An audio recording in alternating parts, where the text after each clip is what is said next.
Today I want to share with you an exciting discovery that I've made that's going to give you an extra 15 yards on your shots. My goal today is to show you exactly how to do it, a small change that's going to give you massive results. Also coming up in this video I'm going to do a practical demonstration, so let's see how I get on.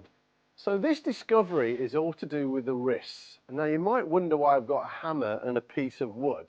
Well, the other day in our studio, I was knocking a nail into a piece of wood and I realised that I didn't have to hit that nail too many times for it to fly into the piece of wood, and I did it with great accuracy. So that got me curious. And I started to figure out what is actually happening with my wrist, what's happening with my elbow that's allowing me to knock that nail into a piece of wood so forcefully and with accuracy. And what I realised was how my trail wrist was setting when I was loading up the hammer. Now I thought, can I use this for golf? So then I thought, well, let's stand to the side and put this in my hand as though I was going to knock a nail into the side of the piece of wood.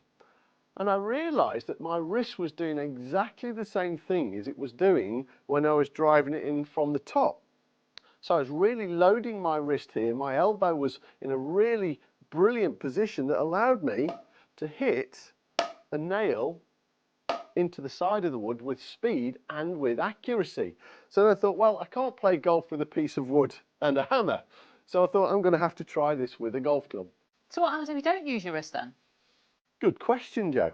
So what I thought is if I don't use my wrist at all, I could push the nail into the piece of wood, but I couldn't really deliver any power. So if I wasn't using my wrist properly and I wasn't using my elbow properly, it was a very weak strike of the nail. Whereas as soon as I loaded my wrist correctly, I could have so much more energy. Do you know the weird thing about it is, like, you know, when you're using your whole arm, you think you're going to get more impact when you're using your whole arm. You're just actually not. So that's just going to take a lot of effort and make you tired. It takes a lot of effort and no effect from it. Yeah. So what the heck's that? I've made this for a reason, Joe. Have you got too much time on your hands? I think I might have. I wanted to really see the relationship between my wrist and the club face, and sometimes the club's too far away. I couldn't really figure out exactly what was happening. So I made myself a little golf club. I know I'm 6'1", but even that's a bit too small for me. Okay. If you get done, you won't get back up again. I think you might be right. So what I've done is I wanted to put the alignment tool on here and see exactly what was happening with my wrist, how the club face was moving, and then start to put the other hand on. But first off, I would just practice setting it into this position here. And I was just checking it. So my right wrist feels really loaded from here. But what I love about this is my club face is very stable. So when I keep bringing it back to impact, it keeps coming back to nice and straight. So my wrist is loaded and I can unload it, and I could really see the relationship between my wrist and the club face. So then I put both hands on, and all I was feeling was the movement of my right wrist. And what I discovered is my left wrist got into a really good position as well. They often talk about a flat left wrist. Now, I wasn't deliberately trying to do that. That seemed to be an effect of loading my right wrist up in a much better fashion. But then what I loved about this is when I brought it back to impact, everything was really solid and my club face was starting to point to target so much more consistently. So you're going to show us now, demonstrate. Do I need to move? Am I safe? You're very safe there, Joe. You might need some ear defenders. For some reason, it just seemed to get louder. The better I moved the body, the better I moved the wrist, the louder the shot became. So I think, less talk, let's see what actually happens. I would say before, I've just got an 8-iron here.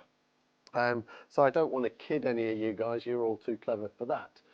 My 8-iron, a good shot for me before when I wasn't really using my wrists as well as I have done. I would say my lead wrist was a little bit straighter rather than at this angle here. I'd be quite happy if I hit it 150, 155 with an 8-iron. That was pretty good for me. But as I promised, I think we can get a little bit more out of this. So I'm just going to hit a shot for us.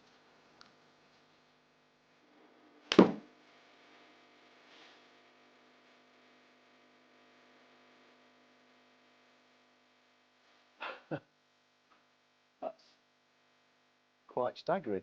So that one's that's gone 173 yards, and I didn't really feel I was hitting it particularly hard. I'm just amazed at how good the strike was. Show us what you were actually doing again then, I will. with your wrist. So before, I used to kind of turn to here and cock my wrist, which was putting it in club in a pretty good position, but my wrist wasn't quite as set as it is when I feel that I'm knocking the nail in. So it feels a little bit more behind me, almost a sensation that the club is pointing slightly offline, but if I carried on turning, it'd be on a really good plane. But I love the fact that this wrist is fully loaded, where I can unload it when I'm hitting the golf shot. So let's just hit another one.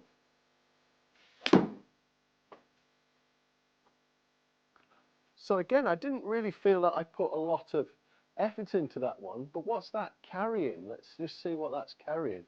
165 yards now. So say before I used to hit it about 150, 155, but that's carrying 165 now. So, and it just feels so effortless. So here's the thing, yeah? You know, we have to create things in our mind first. So if you really wanted to lock in this feeling of your wrists, you know, in a good position, yeah, it's a good idea to get the hammer and the nail, because that's how you did this. This is how you did this. Yeah. What we're saying in the backswing is you need to imagine that you're knocking in the nail. Yeah. And that's exactly how it feels, but I'm knocking the nail into the side of the wood. So I'm not knocking it on top, because we don't hit a golf ball that way, but it feels like I'm just knocking it into the side. Now, what I did incorrectly is when I was knocking the nail in this way, my thumb was on top. When I went to try and put it in the side, I'd put my thumb round the side. So that would have been incorrect. So I then went back to my correct grip and then felt I was knocking the nail in. But at the top of the backswing here, it just feels like you can hit it as hard as you want to, or as hard as you're capable of. But then I did make another discovery. It's still so important to match this up with good body movement. So this on its own will work, but if you match it up with good body movement, you have that effortless efficiency when you're hitting it as well. So not only has it got energy, you're matching up with good body, which helps with direction. So proper golfing, we're all about changing habits. Absolutely. Right? Okay, so if you used to, we say this all the time, if you're used to doing something one way, you're going to have to put some effort in, or some, you know, practice in to change that. Yeah. So if you really want to change it, go and do the hammering. Yeah, definitely do the hammer. Just try it. I mean, don't take my word for it. It changes your pattern. It changes the way that you think about the swing. Yeah, and you've got to interrupt that pattern to make a change. Absolutely, absolutely. So can I give it another go? It's so addictive. It's so addictive. I love it. Look at that. Put it down the line. But it's struck so pure. Where's it going? What's that one carried? That's carried even further. 167 carry. Amazing. Do you know, I can see now why I don't see you anymore since we've got the studio. So if you're planning on trying this at home and you want to know whether you're doing it correctly or not, then by joining Proper Golfing, you can send in your swings for analysis and I'll be able to give you precise feedback. Proper Golfing members are having much more fun on the golf course, they're swinging more consistently and they're hitting the golf ball further and straighter. This happens as a result of over 300 videos in the library section. They also get a private invite to a members meeting that we host every 2 weeks, and we've also now have access to a chat room and a forum, which is proving really popular. So just a brief summary of what we spoke about in this video. Remember, to make a change, you've got to change your habits. So get yourself a piece of wood and a hammer, start knocking some nails in and really figure out what's actually happening to your wrist rather than what you think's happening. Study it just like I did. Now I want to leave you with a very famous quote: don't get mad, get curious.